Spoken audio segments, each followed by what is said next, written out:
What's going on, guys? This is Brayden from Advancement Hockey Advising here, and today we have another special interview here with Terry Watt. Now, Terry is the head coach of the ProTech Junior Ducks and the EHL. He's been there for a couple years. He has quite a bit of coaching experience, and he's played at the minor pro hockey level. So Terry, is always a great guy to talk to, always has some good insights. So I'm really excited to share this interview with you guys here, and I think you guys will get a lot of value out of hearing, the answers to my questions on Terry's end. Hopefully you guys like this, and if you do, feel free to drop a comment down below and let us know if you guys like these style of videos and if you want to see more. If you have any questions or anything at all throughout the video, feel free to drop a comment down below as well, or you can email us at info@ahadvising.com and we'll get back to you as soon as we can. All right, guys, enough chit chat here. Let's dive right into it. All right, Terry, glad to have you here. How are you doing today? I'm good, Brayden. How are you? I'm good, thanks. All right, so let's just dive right in here. Let's start just by telling the audience a little bit about yourself. Your hockey career when you were younger, and now your coaching career as well. All right, definitely. I was born and raised just outside of Toronto, Canada, in Ajax, so Durham region in Ontario. I came from a hockey family, like most families in Canada. I had two older brothers. I was the youngest. Both played hockey at a high level. Both older my brothers played in the EHL. So big shoes to follow, I guess we'd say. Grew up playing minor hockey in Ontario. I played in the OMHA and the GTHL. After youth hockey, I ended up making the jump between back and forth, the junior hockey between Canada and America. We're going back about 15, 20 years now. So I was one of those rare Canadians at the time that was aspiring to be a college player. I wanted to take my game to the States just because I felt at the time there was more college exposure. I ended up doing that. I played in the Ontario Junior Hockey League in Canada. I played in the Eastern Junior League in the America, and I played in the Atlantic Junior Hockey League. The Eastern Junior League and the Atlantic Junior League had merged over the last few years, which is now the EHL, the league I coach in. Coincidentally enough, that's where I ended up. Where it started, that's the league that got me committed to college, and here I am back in that league that helped me. So it's kind of full circle. I got committed to play Buff State. Great experience. SUNYAC was Division III, but it was still a great experience. I enjoyed it. After college, a little bit of a suitcase, traveled a lot. I played minor professional hockey for 9 years. I played in 14 different countries on 4 different continents. Wow. So you call it a suitcase if you want, but it's still a lot of cool experiences. You get to travel the world, learn different cultures, religions. And obviously the thing that you take and you hold the most is all the people you meet along your journey, all the teammates and coaches. That was the most special part, I would say, about it. I was very fortunate enough that during my 9 years of minor pro, I was a part of 4 professional championships. So that's really cool. It's like something that that never leaves you, no matter what level you play at, the highest or lowest in minor pro. But being part of teams that have a goal, and then at the end of the year, you're holding that trophy, it makes everything worth it. So after my playing days, I started to get into coaching. I moved to the New Jersey, New York area because I got a good opportunity to be a skills coach / head coach GM for the PWHPA, which is basically the league that all the US Olympic and Canadian Olympic women's teams play in. So it's actually coincidentally enough the jersey behind me. So I was a skills coach and coach for basically the US Olympic women's and Team Canada women's team that would play in and out of all their showcases. I also got a chance after that. I head coached in the NWHL, which is the highest level of women's pro hockey too, aside from the Olympian level. And then I kind of just being in the area, in the New York, New Jersey area, I kind of just met a lot of good connections, and that's how my coaching opportunity came with the ProTech Junior Ducks in the Eastern Junior League. We started an expansion team last year, and now we're in our 2nd year of being part of the Eastern Hockey League. Awesome. Yeah, so that's quite the journey. So while you were playing, did you have a hunch that you were going to go into coaching one day, or how did that all kind of come along? Well, yeah, I mean, like most Canadians, hockey is pretty much the way of life, and you don't think about it at the time while you're playing because you're just in the moment. You're focused on playing, trying to play at the highest level you can play at, win championships. But I mean, as I got older and traveling so much, I mean, I was looking for a little bit more stability, and I love the game so much, and the game has given me so much. I mean, it gave me an opportunity to go to college, it gave me an opportunity to travel the world, and I just couldn't see myself not still being involved in hockey. So just that natural next step after you play is just to get into coaching and kind of giving back to the younger generation of what the game gave me, basically. Yeah, absolutely. It is tough to replace the game itself. You can never really replace it. But I agree that for me, advising is very similar to coaching, a little bit different, but very similar. It's nice you give back, you stay involved in the game. So absolutely. It's a nice step from that. So as a coach, what are the things that you really value as a coach, and kind of like the habits that you really want yourself and your players to stick to?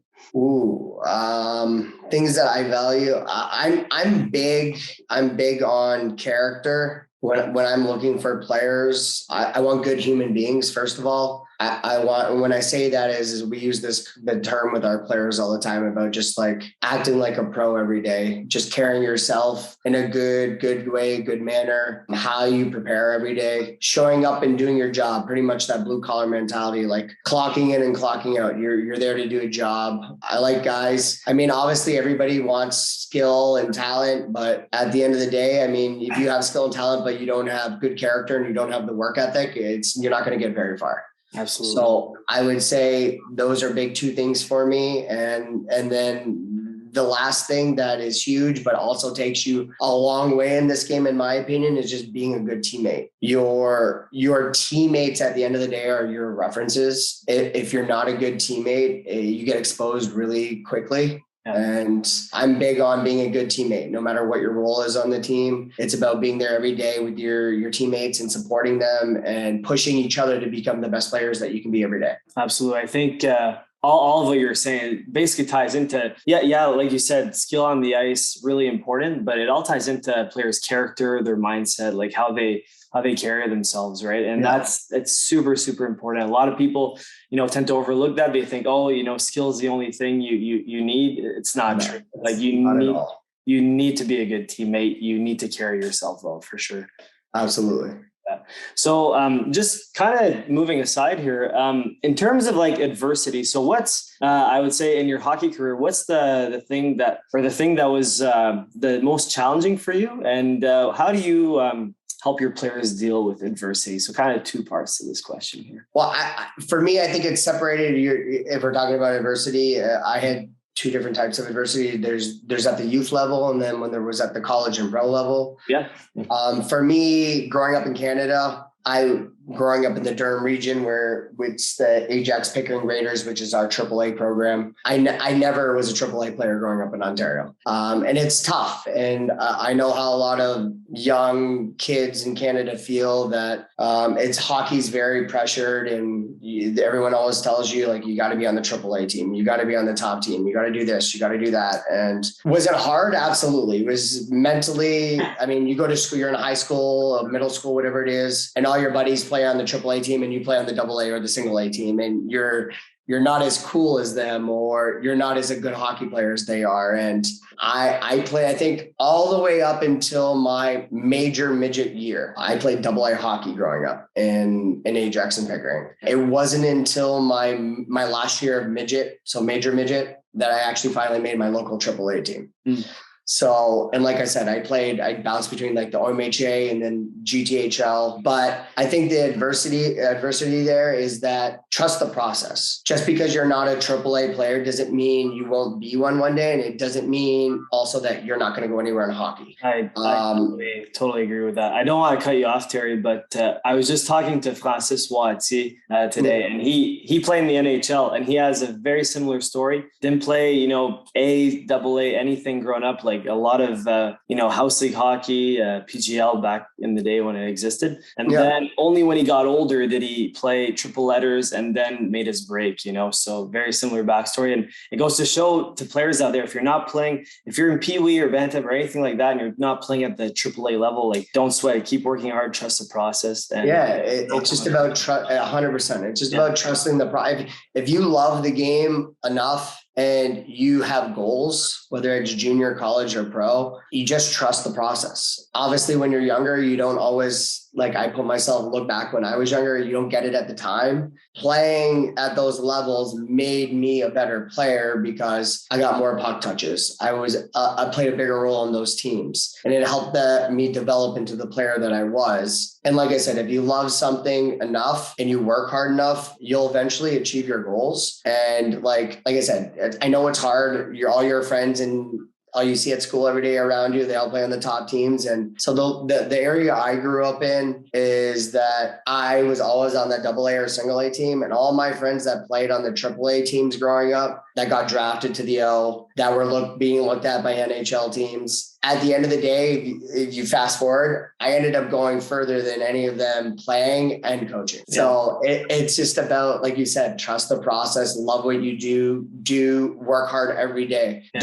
Don't be down on yourself just because you're not where you want to be at the moment. So second part of your question, would be the pro college side is adversity. I mean, once you get to higher levels of hockey, there's a common saying is making a team is the easy part. Staying on the team is the hardest part. Oh, okay. There's so many players out there that if you don't do your job, you're replaced in one day. They're not second. There's not many second chances. And if you're not a good teammate, there's not many second chances. For me, like I was telling you about being kind of a suitcase moving around so much, and it's like a domino effect. It's like if it starts from the NHL. When guys get sent to the A, it trickles down. Then guys from the A lose their jobs. They get sent to the coast. Mm. And then guys from the coast trickle down. They get sent to the SP or the Fed. It's a big domino effect. You just got to have a good attitude, and no matter where you end up, you just go to the new team, you do your job. Like I said, the biggest part, any advice I give anybody is in hockey,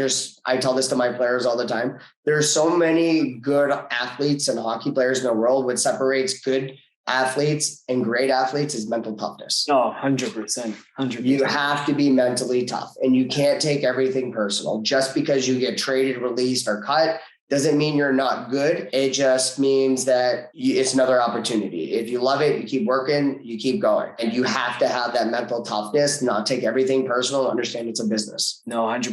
Mindset, mental toughness, it's so, so key. That's really what separates players who give up, like good players who give up. Yeah. And great players who keep pushing forward, you know? Yeah, and it's funny you said that. There's so many great players that I know that I played with at the pro level that got frustrated and would quit, or even guys in college that were high recruits that would quit just because they weren't getting the ice time that they wanted or something like that. Like, you have to have that mental toughness. And the greatest athletes in the world have that mindset, that mental toughness. For sure.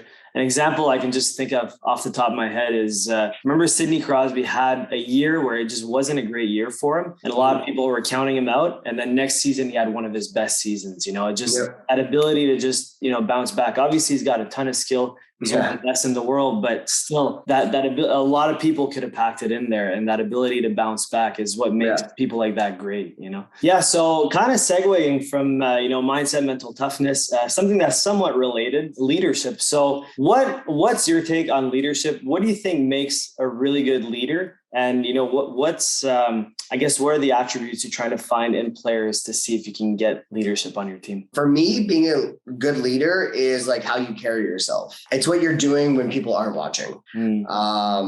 And I stress this to our guys all the time, is like, what are you doing day in, day out to make yourself better and make our team better? For me, a good leader is that guy that's, after practice is over, is either going in the gym and working out when we don't have team workouts, or a guy that's going on the ice or staying on the ice for an extra 30 minutes to work on your craft. Mm-hmm. What are you doing to make yourself better? And when you do that, people around you gravitate towards it. Also, like the off-ice aspect is just, like I said, being a pro every day, carrying yourself well, take pride in your presentation. I mean, especially at our level, you got college coaches watching you all the time. And I tell my guys, like, when you walk in a rink, you may not even be on the ice, but when you walk in the rink, you have to be like on your best behavior / look presentable / yes, sir, no, sir. All these things are things that colleges look for leadership and good character, and just carrying yourself like you're someone that they want to be around for 4 years. Yeah. They want you around for 4 years. You're not someone that they have to think about, do I want this kid around for 4 years? And their leadership obviously comes in so many different ways. You have the guys that lead by example, and you have the guys that lead with their voice, right? And we always say that you have, I'm the type of guy that I like a healthy mix of both of my team. We have guys that lead on the ice, and we have guys that are the guys that step up on the bench and like get the guys going. It just, for me, it's all about being a team guy first. If the team isn't cohesive, if that wheel isn't spinning in the same direction, it throws the whole wheel off. The wheel's not spinning anymore. Absolutely. I think, leading. I really like the leading by example one, but also, you need guys that pump the guys up, that lead with their voice. You do need a good, healthy mix of those. So absolutely. I think just carrying yourself as a professional, right? At all times when you enter the rink, you think no one's watching, but you always got to act like someone's watching. And most times there actually is. If you go to showcases or anything like that, people notice the little things. So always yourself as a professional. That's the way I see it anyways. So kind of the opposite of this. So what's something that you see in a player that kind of turns you off from them? So you see them, they do something, it's like, that's really something I don't like about them, that kind of like a common pattern that you see amongst players that you wish they did a little bit differently. Honestly, for me is like any advice I can give younger guys that are looking to get into junior or to move to the college and pro levels, they need to understand the older you get into hockey, the more roles play a factor in your everyday life. Understanding your role. I'm not big on guys that will sit on the bench, that will maybe they'll pout because they're not logging as much ice time as somebody else. Yeah. Guys that are coming into my office or calling me or texting me saying, why am I not on the third line or the power play, or why I'm not on the first line? And that goes back to that whole role thing. I think once you get older, you have to understand that hockey teams, there's roles for everybody on a team. I can't speak for every coach, but I know that most coaches build their rosters based around roles. They don't base their line on, I want 4 Sidney Crosby's and 4 first-line players. I mean, there's guys in the NHL that make millions of dollars by winning faceoffs. There's guys in the NHL that make millions of dollars by blocking shots. You got to understand that when you get older levels of hockey, that everyone plays a role on a team. You have your goal scorers, you have your playmakers, you have your grinders, you have your stay-at-home defensemen, you have your offensive defensemen, you guys have your guys that kill penalties, you have your guys that block shots. You may not always be in the role that your coach wants you to be in.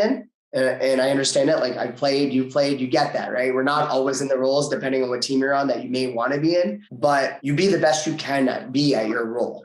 And you do it for your team first. You do whatever it takes to win. And you need to buy into your role. And for me, I think the biggest challenge at our level is getting guys to accept their roles. There are 50 goal scorers in U18 hockey, but they think they're going to come to junior hockey being a first line player. Yeah. It's not like, think about it. Most, like, a lot of guys in the AHL that get called up to the NHL are first line AHL players, but they're on the 4th line in the NHL. Right. So you have to be a versatile player and be able to adjust the role that you're given at the moment. Mm-hmm. And if you want to play at those levels, you just have to do it. No, I totally agree too. And I think that what turns off a lot of coaches from players is when, let's say there's a frustration for a role or something else, when they don't carry themselves professionally and they start either pouting, they slam sticks, you see the frustration. And not only does that turn off coaches from the player, but anyone watching as well, coming back to it. That's a great point. Body language is huge. Yeah. Body language is huge. And, I always tell my guys that too, sometimes everyone makes mistakes. It happens, right? I'd say 75% of the time when you make a mistake, if you don't show it, most people probably wouldn't even notice. It's true. Right? But when you start, like throwing your hands in the air or slapping your stick or get on the bench and slam your stick, I mean, body language is huge. Yeah, no, absolutely.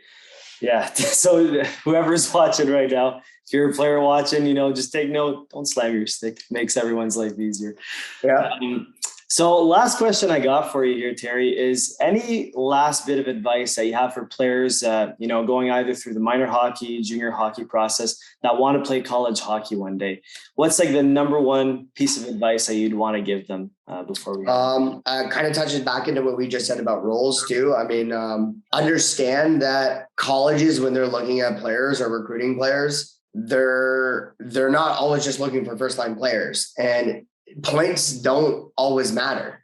Like a lot of guys I know at the junior level, I have a lot of my age outs. They're like, well, if I'm not getting this much ice time, how can I get points and how can I look to colleges? Good, like most colleges and good coaches aren't all necessarily looking for the guys who can get the most points. Absolutely. It's about being the best you can be at your role. Yes. So, and the biggest advice I would give to guys that want to go to college is I do college meetings with my players once a month. And I obviously do it at the beginning of the year just to get an idea of what their dream schools are, where would they would like to go, who do they want me to contact for them to get watch. Do your own research before you come to your coach and tell them, I want to go to this school. Well, number one, does that school even need to afford a center next year? Yeah. How many graduating defensemen do they have? How many goalie spots are they going to have open next year? Like some guy might come to me. I have guys come to me all the time. Like, oh, I want to go to Plattsburgh.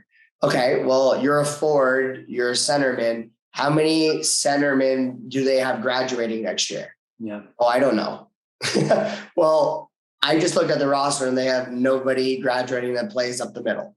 You know what I mean? So they're probably not looking for a centerman. I mean, do your own due diligence. Do your research before you go to your coaches and ask them to reach out to schools. Yeah. First, make sure that they have the major that you want. I've had guys come to me and say, I want to go to a guy go to me that says, I want to go to this school. I want to go to Fredonia. That's a great point. Because not like, especially at the D3 level, they don't have all the majors, like the different schools. You have to do your research 100%. So I've had guys come to me like, I want to go to Fredonia. Oh, so what do you want to major? What do you want to be? I want to be a biochemist. Fredonia does. You don't even offer that major. What do you mean you want to go to Fredonia? Yeah. So I mean, just do research. Yeah. Do your it's 2021. It's very easy to go on Google, look up a school, look at their majors, then go to their hockey rosters, see how many seniors that are graduating that are fit your position in your role. Do they have their major? And the next thing is, I have guys coming to me that I want to go to Tufts or Middlebury. What's your GPA? Oh, 2.5. You ain't going to a NESCAC school. You know what I mean? Like, yeah, you have to be, where we're going with this is be self-aware, be realistic. All right. You have to know your grades. Do you get into the school? Number one. Two, do they need a position that you want to play?